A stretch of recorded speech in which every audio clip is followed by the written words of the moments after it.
नमस्कार मित्रांनो, मी राजशेखर परब आणि आपण पाहतात जनसामान्यांचा बुलंद आवाज रायगड टुडे मराठी।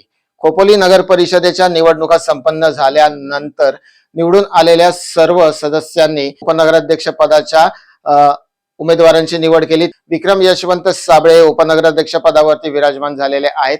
त्यानंतर विषय समित्यांच्या सभापती पदांची निवडणूक घेण्यात आली। त्यामध्ये बांधकाम सभापती पद हे अनिल सानप यांना मिळालेलं आहे। शिक्षण सभापती पद हे अमित फाळे यांना मिळालेलं आहे।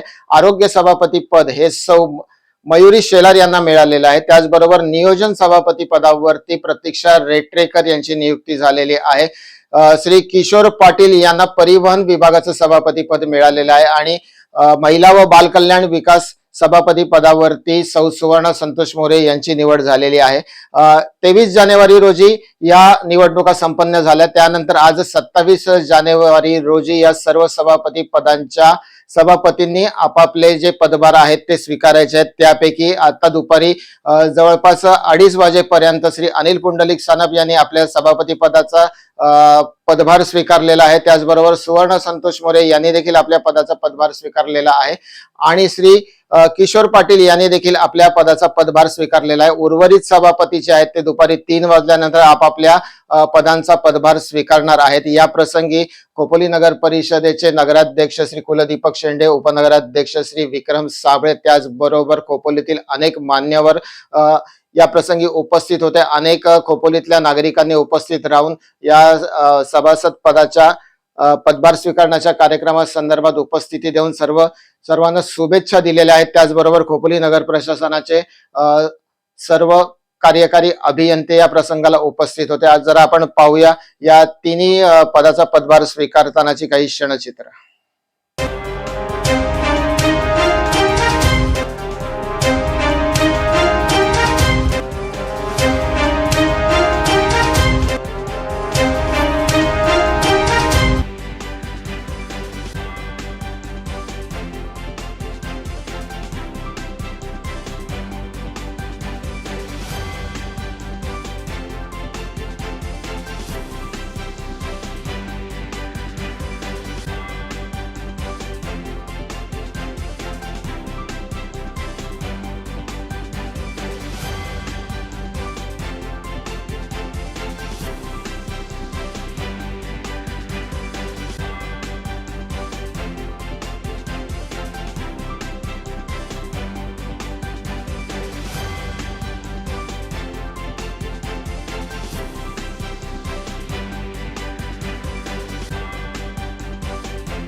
आज आपण महिला बाल कल्याण सभापती पद याचा चार्ज आपण अधिकृतरित्या आज घेतलेला आहे. निवड होऊन जवळपास 2-3 दिवस उलटून गेलेले आहेत. त्या 3-4 दिवसाच्या कालावधीमध्ये आपण काहीतरी एक प्लॅनिंग केलं असेल की आता एक नवीन पद मिळाल्यानंतर कामाचा एक ग्रुप असतो, एक जोश असतो. काय संकल्पना आहेत मनामध्ये, काय करायचं? सगळ्यात पहिले खोपोली शहर विकास आघाडी ते धन्यवाद देईन की महिला व बालकल्याण सभापती पद जे मिळालं त्याबद्दल त्यांना पूर्ण कमिटीला धन्यवाद देते. आणि महिलांसाठी ज्या विविध योजना असतात की त्या फक्त आणि फक्त कागदावरतीच असतात पण त्या अंमलात आणत नाही. त्या योजना आपण खोपोली शहरामध्ये पुरेपूर राबवण्याचा प्रयत्न करणार.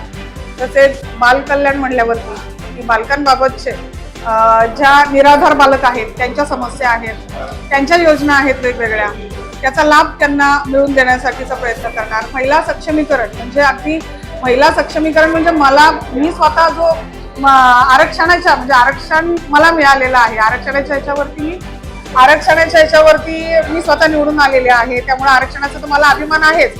पण महिला सक्षमीकरण फक्त आरक्षणाच्याच मुद्द्यावरती महिलेने पुढे जाऊ नये तर बुद्धिमत्तेच्या जोरावर महिला कशी पुढे जाईल यासाठी आपण प्रयत्नशील राहणार. या बाबतीत आपण वेळोवेळी शिबिर आयोजित करू. तसेच कॅम्प, विविध मार्गदर्शन शिबिर असतील, तसेच विविध व्यावसायिक प्रशिक्षण असतील, हे सुद्धा आपण महिलांसाठी राबवण्याचं काम करणार आहोत. निराधार महिलांसाठी शासनामार्फत अनेक योजना आहेत. या योजना निराधार महिलांपर्यंत पोहोचवण्यासाठी आपले काय प्रयत्न राहतात?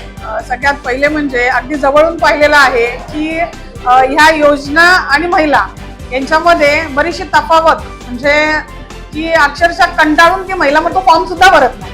त्यासाठी आपण सगळ्यात पहिले खालापूर तहसीलला जाऊन एक निवेदन देणार आहोत की तुम्ही त्यांच्या मार्फत खोपोली शहरामध्ये एक कॅम्प आयोजित करा जेणेकरून निराधार महिला ज्या आहेत त्यांना त्याचा लाभ घेता येईल आणि त्याचा पाठपुरावा त्या महिलेला पूर्ण त्याचा ही योजना मिळेपर्यंत त्याचा पाठपुरावा करणार, ही आपली संकल्पना असणार आहे. फार पूर्वी तुम्हाला आठवत असेल आपल्या बिहारी परिसरामध्ये एक अनाथ आश्रम होता आम्ही लहान असताना. आता तो अनाथ आश्रम कुठे दिसत नाही. परंतु जे खरोखर अनाथ मुलं आहेत आणि त्यांच्यासाठी असे शासनामार्फत अनाथ आश्रम करण्यात यावे या संदर्भात आपल्या डोक्यात काही संकल्पना आहे? नक्कीच अनाथ आश्रम असणार, पाळणा घर असणार, अशा बऱ्याचशा योजना आहेत की त्याच्यावरती कुणाचं आतापर्यंत लक्ष गेलेलं नाहीये. नंतर महिला वसतिगृह असणार आहे की जेणेकरून निराधार महिलांसाठी तिथे राहण्याची व्यवस्था असणार आहे, महिलांचं हॉस्टेल असणार आहे. अशा बऱ्याचशा ज्या गोष्टी आहेत, बऱ्याचशा योजना आहेत त्या आपण खोपोली शहरामध्ये राबवणार. थँक्यू. पाटील साहेब, आज आपण परिवहन सभापतीचा अधिकृतरित्या चार्ज घेतलेला आहे. पद भेटल्यापासून 3-4 दिवस उलटून गेलेले आहेत. या 3-4 दिवसामध्ये परिवहन खात्यामध्ये काय बदल करायचे आहेत, काय डेव्हलपमेंट करायचे आहे, काय कमतरता आहे, त्याच्यावर काहीतरी आपण विचार केला असेल.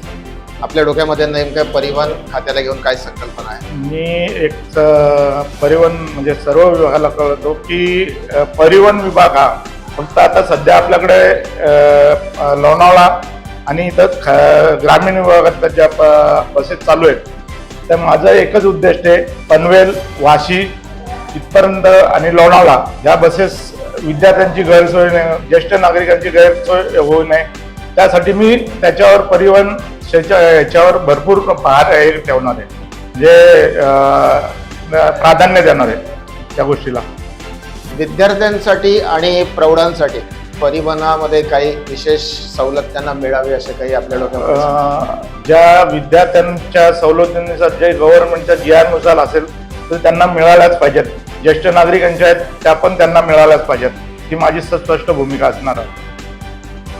काही अजून बसेस ह्याच्यामध्ये वाढवल्या गेल्या पाहिजेत असं वाटतंय का आपल्याला? हो, नक्की. या बसेस वाढवल्या पाहिजेत, त्याच्यात बस घेतल्या पाहिजेत जेणेकरून आपण इलेक्ट्रिक वर आता म्हणजे गतिमान सरकार या युगात भरपूर असं काही चालू आहे की इलेक्ट्रिक बसेस बऱ्याच ठिकाणी आहेत. जसं नवी मुंबई आहे, मुंबई आहे, पुणे आहे.